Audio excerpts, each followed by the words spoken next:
RJD सांसद मनोज झा ने राज्यसभा में ठाकुर को लेकर एक कविता सुनाई थी। इसके बाद पूरे देश में बवाल मचा हुआ है। इस पर जमकर राजनीतिक बयानबाजी हो रही है। वहीं इस मचे घमासान को लेकर मनोज झा ने शनिवार को बयान दिया। उन्होंने कहा कि उस कविता का संदर्भ महिला आरक्षण बिल में पिछड़ों को शामिल करने को लेकर था। मैं देख रहा हूं कि उसके बाद लोग मुझे बेतुकी बातें कहने के लिए फोन कर रहे हैं।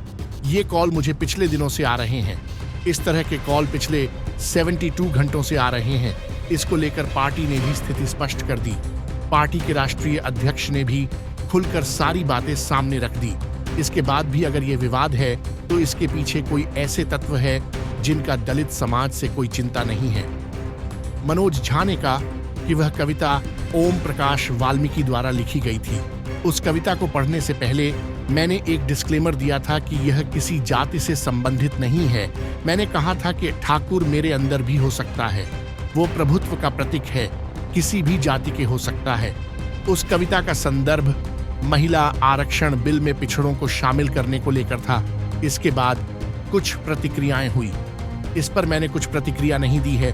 बता दें कि राज्यसभा में महिला आरक्षण बिल के दौरान कुआं ठाकुर का पढ़ने पर आरजेडी सांसद मनोज झा विवादों में घिर गए हैं।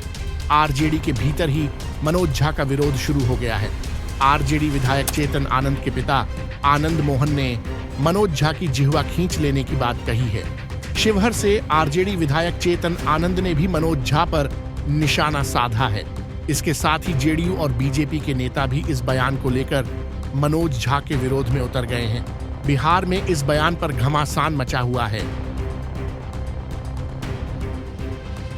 एक जो खबर आ रही है उसमें कितनी सच्चाई है वो आप ही बताएंगे कि ये कहा जा रहा है कि आपको फोन कर करके अलग अलग संगठनों की तरफ से या अलग अलग व्यक्तियों की तरफ से जो पॉलिटिकल विरोध है उसके अलावा अलग अलग संगठनों और व्यक्तियों की तरफ से जो है धमकी दी जा रही है। इस बात में कितनी सच्चाई है? देखिए, ये सबसे पहले तो बता दूं कि उस कविता वो 81 ईस्वी में लिखी गई ओम प्रकाश वाल्मीकि जी द्वारा। एक दलित बहुजन चिंतक थे। मैंने उस कविता को पढ़ने से पूर्व ही कहा कि इसका किसी जाति विशेष से नहीं है। मैंने कहा हुआ ठाकुर मेरे अंदर भी हो सकता है। वो प्रभुत्व का प्रतीक है। वो किसी भी जाति धर्म में हो सकता है। उसके बाद मैंने वो कविता पढ़ी और संदर्भ था महिला आरक्षण बिल में पिछड़ों की इंक्लूजन का। उसके बाद कुछ प्रतिक्रियाएं हुई। हमने अपनी तरफ से कोई प्रतिक्रिया नहीं दी, क्योंकि संसद के पटल पर मेरे भाषण को, दिए गए भाषण को जो कोई सुन लेगा, पूरा व्हाट्सएप फॉरवर्ड नहीं, पूरा भाषण, वो ये बात मानेगा कि इसका किसी जाति विशेष से कोई ताल्लुक नहीं था, प्रभुत्व के व्याकरण के संदर्भ में था।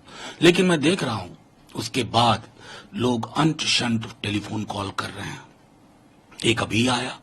तो इस तरह के कॉल्स में 72 घंटों में देख रहा हूं कि मेरी पार्टी ने लिखा भी, मेरे राष्ट्रीय अध्यक्ष ने खुल करके सारी बातें सामने रख दी।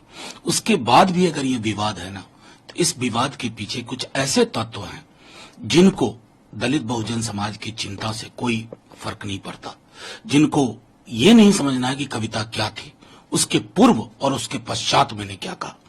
अब जाहिर तौर पर अगर समाज की ये स्थिति है तो मैं क्या कहूं। लेकिन सर, जो धमकी